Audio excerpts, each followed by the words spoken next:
Doktor bey, bebeğim diş çıkarıyor. Ona hangi kaşıcıyı, hangi granülü alayım, hangi merhem süreyim? Lütfen bunların hepsini bırakın. Çünkü diş çıkarma olayı fizyolojik bir olaydır. Fizyolojik olaylarda ilaçların yeri yok. Aksine zararı bile olabilir. Çocuk diş çıkarırken onun en güzel ilacı var ya, şu parmaklardır. Elini parmaklarına, dişlerine götürür, onu kaşır. Bir diğeri de bura sert olan kısımlardır. Bunları kaşımaya başlar. Bir de anneyi çıplak görünce pat diye ona yapışır ve onu ısırır. Bütün bunlar diş çıkarmanın belirtileri ve ilaçlardır. Ayrıca diş çıkarken bol miktarda tükürük salgısı olur.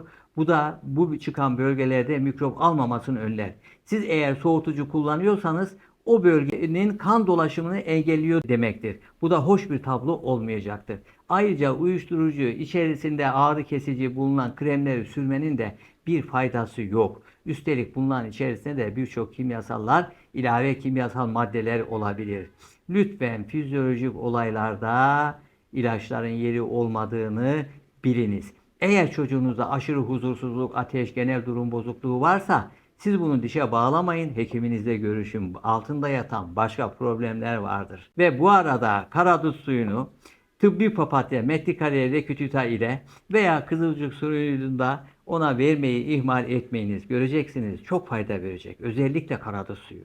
Kalın sağlıcakla. Bu videoyu bebeği olan annelerle faydalanacak kişilerle lütfen paylaşalım.